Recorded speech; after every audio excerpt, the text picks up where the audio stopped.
মাত্র 4 মিনিটে দ্বন্দ্ব, দ্বিগু ও কর্মধারয় সমাস শেষ। তো শুনতে অবাক লাগতেছে যে ভাইয়া সমাস শিখতে তো লাগে 6 মাস, তো এই 4 মিনিটে কিভাবে আপনি দ্বন্দ্ব, দ্বিগু আর কর্মধারয় সমাস শেষ করবেন? তো চলো দেখে নেওয়া যাক যে আমরা 4 মিনিটে কিভাবে দ্বন্দ্ব, দ্বিগু এবং কর্মধারয় সমাস শেষ করি। ওকে, তো আমাদের শুরুতে আমরা কি দেখবো যে দ্বন্দ্ব সমাস। তো দ্বন্দ্ব সমাস আমাদের যখন শিখবো তখন বেসিক থেকে আমাদের কয়েকটা বিষয় মাথায় রাখা লাগবে যে দ্বন্দ্ব সমাস শুরুতে ভাইয়া চিনবো কিভাবে যে এইটা দ্বন্দ্ব সমাস এবং এইটার ব্যাস বাক্য করব কিভাবে। তো দ্বন্দ্ব সমাস চেনার জন্য শব্দটার মাঝখানে কি থাকবে? হাইফেন থাকবে। শব্দটার মাঝখানে কি থাকবে?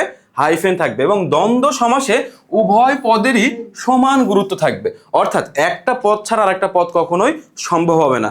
আরেকটা বিষয় যে ভাইয়া দ্বন্দ্ব সমাসের ব্যাস বাক্য করব কিভাবে? দ্বন্দ্ব সমাসের ব্যাস বাক্য করার সময় মনে রাখতে হবে যে দ্বন্দ্ব সমাসের ব্যাস বাক্য করার সময় ও এবং বসাইলেই, যদি মাঝখানে হাইফেনটা তুলে দিয়ে ও এবং বসাইলে কি দ্বন্দ্ব সমাসের ব্যাস বাক্য হয়ে গেল। তো এখানে একটু খেয়াল করলে দেখতে পাবা যে মা, বাবা, এখন উভয় পদের প্রাধান্য মানে কি একটা ছাড়া কিন্তু আরেকটা সম্ভব হবে না, অর্থাৎ দুইটারই সমান গুরুত্ব। পৃথিবীতে কি মা ছাড়া বাবা সম্ভব? এক কানার পর দেব, কিভাবে সম্ভব? তাহলে এটার ব্যাস বাক্য কি হবে? মা ও বাবা, আয় ব্যয়, তো আয় ও ব্যয়, খাতা পত্র, তো এই যে খাতা ও পত্র। তো এখানে একটু দেখতে হবে যে দ্বন্দ্ব সমাসে অর্থাৎ মা ও বাবা, এই দ্বন্দ্ব সমাসের প্রকার আছে মা ও বাবা মিলনার্থক দ্বন্দ্ব, তারপরে কি আয় ও ব্যয়, এটা বিপরীতার্থক দ্বন্দ্ব। তো এরকম দ্বন্দ্ব সমাসের বহুত প্রকার আছে, এটা আমরা বিস্তারিত অন্য ভিডিওতে বলবো। তো আমরা পরবর্তীতে যাই। এবার আমরা দেখব যে দ্বিগু সমাস মনে রাখবো কিভাবে বা দ্বিগু সমাসের অ্যান্সার করব কিভাবে। তো আমরা দেরি না করে শুরু করি যে দ্বিগু সমাসের শুরুতে কি থাকবে? একটা সংখ্যা থাকবে, অর্থাৎ যেইটাই দ্বিগু সমাস হবে সেটা শুরু হবে কি দিয়ে? সংখ্যা দিয়ে। দ্বিগু সমাসে প্রাধান্য পাবে কোন পদ? পরপদ প্রাধান্য পাবে পরপদ। এবং এইটা ব্যাস বাক্য করার সময় মূল শব্দের সাথে একটা শব্দ যুক্ত করা লাগবে, সেই শব্দটা হলো কি? সমাহার। মূল শব্দের সাথে একটা শব্দ যুক্ত করা লাগবে, সেই শব্দটা সমাহার। তো আমরা একটু শুরু করি যে দ্বন্দ্ব সমাসে আমরা কি দেখলাম যে শুরুতে থাকবে সংখ্যা এবং এখানে প্রাধান্য পাবে পরপদের, এবং এটা যখন ব্যাস বাক্য করব তো মূল শব্দের সাথে কি বসাইতে হবে? সমাহার বসাইতে হবে। তো আমরা এখানে দেখতে পাচ্ছি চৌরাস্তা, চৌ মানে কিন্তু 4, ত্রি মানে 3, শতাব্দী মানে কি? শত। তো এটা সংখ্যা বোঝাচ্ছে সবগুলাতে। আবার এখানে ব্যাস বাক্য করব কিভাবে? দেখো, চৌ মানে কি? 4 রাস্তার সমাহার, ত্রি মানে কি? 3 পদের সমাহার, তারপরে কি? শতাব্দী, শত অব্দের সমাহার। তো এখানে মূল শব্দের সাথে আমরা কি সমাহার বসাইলে আমরা কি দ্বিগু সমাস অ্যান্সার করতে পারছি। ওকে, আমরা পরবর্তী দিকে যাব। এইখানে দেখছি কর্মধারয় সমাস, অর্থাৎ আমরা কর্মধারয় সমাস মনে রাখবো কিভাবে, কর্মধারয় সমাস চিনবো কিভাবে এবং অ্যান্সার করবো কিভাবে। তো এখানে একটু দেখি যেখানে সাধারণত পরপদের সাথে অর্থের প্রাধান্য থাকে, অর্থাৎ বলতেছে কর্মধারয় সমাসে কোন পদের প্রাধান্য থাকে?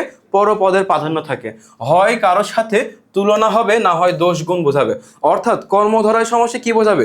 তুলনা বোঝাবে, না হয় কি দোষ গুণ অবস্থা বোঝাবে। তো এখানে একটু দেখি ম্যাজিক হ্যাক্স কর্মধারয় সমাস কিভাবে মনে রাখবো। তো এখানে লিখে রাখছি কি, যদি দোষ গুণ বোঝায় তবে মাঝখানে যে বসবে, অর্থাৎ মহাকীর্তি, মহতি যে কীর্তি, অর্থাৎ মহারাজা, অর্থাৎ মহারাজার যে গুণ বোঝাচ্ছে এটা কিন্তু বোঝাচ্ছে মহান যে রাজা। আর তারপরে যদি বলে যে জজ সাহেব, অর্থাৎ একজন ব্যক্তির যদি দুইটা গুণাবলী থাকে তাহলে কিন্তু আমাদের যে নিয়ে হবে না, যিনি ডট ডট তিনি আনতে হবে, যে যিনি জজ তিনি সাহেব।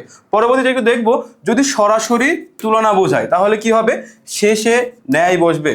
তো একটু দেখি তুষার শুভ্র, তুষারের ন্যায় শুভ্র, এই যে সরাসরি তুলনা বোঝালে ব্যাস বাক্য করার সময় ন্যায় বসবে। তারপরে একটু দেখবো যে যদি এই তুলনাটা অবাস্তব হয়, যে পৃথিবীতে এটা সম্ভব না, এটা আমাদের কল্পনার জগতে সম্ভব, এবং এটার পূর্বপদ কি অদৃশ্য থাকবে, সেটাকে কি বলবো? রূপক কর্মধারায়। সেটাকে কি বলবো? রূপক কর্মধারায়। অর্থাৎ এই তুলনাটা যদি অবাস্তব হয় তাহলে এটা কি হবে? রূপক কর্মধারায়। এটার ব্যাস বাক্য করার সময় মাঝখানে কি বসবে? রূপ বসবে। যেরকম মন মাঝি, এই মনকে কি আমরা দেখতে পাই? দেখতে পাই না, কিন্তু মাঝিকে দেখতে পাই। তো এটা অবাস্তব বা কল্পনায় সম্ভব, তাহলে এটার ব্যাস বাক্য কি হবে? মন রূপ মাঝি। এখন যদি বলি এখানে জ্ঞান সিন্ধু, তো জ্ঞানকে আমরা দেখতে পাই না, সিন্ধু নদ আমরা চিনি, তাই না? তো এই যে জ্ঞান দেখতে পাচ্ছি না, সিন্ধুকে চিনি, তাহলে জ্ঞান রূপ সিন্ধু। তো আজকের ভিডিওটা তোমরা দেখলে বুঝতে পারবো যে মাত্র কয় মিনিটে তোমাদের সমাজ শেষ করলাম। এইখানে তোমাদের একটা তাহলে মনে রাখবো কিভাবে ভাইয়া, তো একটু তাহলে ট্রিক্সটা কি একটু দেখি। তাহলে ট্রিক্সটা কি দাঁড়ালো? মাঝে ও থাকলে দ্বন্দ্ব, শুরুতে সংখ্যা থাকলে দ্বিগু, তুলনা বা দোষ গুণ বোঝালে কি সেটা কর্মধারয় সমাস। তো আজকের ভিডিও এতটুকুই, তোমাদের সাথে দেখা হচ্ছে পরবর্তী নতুন আরেকটা ভিডিওতে। মিনিট